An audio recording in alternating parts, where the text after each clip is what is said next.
Let's talk right now to the host of Facing South Florida, Jim DeFede. And Jim, the president was in Southwest Florida, in the Naples area. Why didn't he go to the Keys, in your opinion?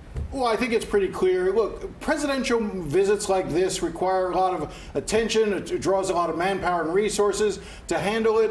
And let's face it, the Florida Keys right now are still decimated. They're still trying to get people water and food. Electricity is spotty. Cell phone service is barely existent. It would have been a huge distraction. It's actually a good thing. It's not a sign of disrespect by the president that he didn't go to the Keys. It would have been more trouble if he had gone and taken away those resources. Right. And how do you think it went in Fort Myers and Naples? I think it's good. I think, if you sort of realize that this is the third time in just about the 3 weeks that he's had to do these sorts of visits, 2 for Hurricane Harvey, and now I think he's getting it. He's more comfortable. He understands the role this is. A lot of people, from afar may think that these types of visits don't matter, that they're photo ops or publicity stunts.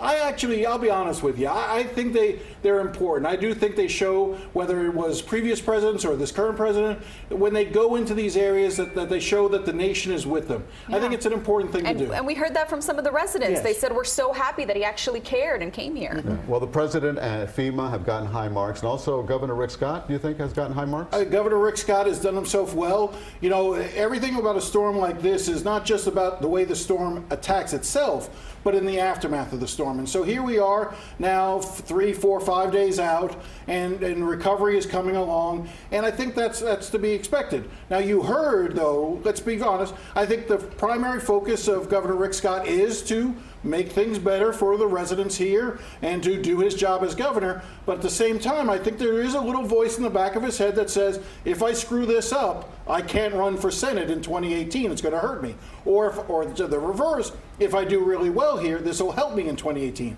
And if you didn't think politics is involved in these types of visits, you saw President Trump specifically during this visit inject politics by saying he hopes Rick Scott runs for Senate in 2018. Trust me, he's running for Senate in 2018. And do you think that endorsement is a good thing?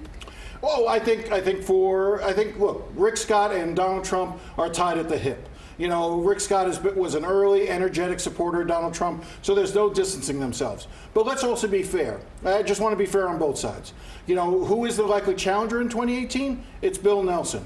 Bill Nelson has had a hard time trying to find a way into this story because it's really, hurricanes are about governors.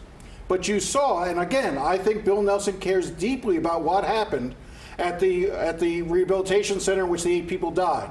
But he also, let's face it, politically, there's an opportunity for him to present himself and show this is what I can do as a senator. I can step up and make sure that the people responsible for this are held accountable. So you're seeing 2 politicians doing their job, but also being aware of the politics that this will play out in. And talking about that, Jim, the president, while he was here, praised FP&L, and the FP&L workers are doing a fantastic job. I, for one, got my electricity yesterday. Vanessa got, so we're happy campers. But there are a lot of people out there who do not have their power and don't think that highly of the job that FP&L is doing. You think that was a wise political move on the part of the president? It was. I admit, I sort of cringed a little when I heard the president reach out to shake the CEO of FP&L's hand and praise what a great job he did. I thought to myself, I wonder what people without power would say, and then I realized, well, I guess the people without power aren't watching this on TV right now. Well, but nevertheless, look, it's I still think, regardless, FP&L is still going to have some answers, and more importantly, I'm going to want to see what FP&L's response is, in 6 months, what kind of rate hikes they might try to seek in terms of that going forward. So there's always a second act to these stories. Always, and you're always part of those second acts. All right, Jim, thank you. And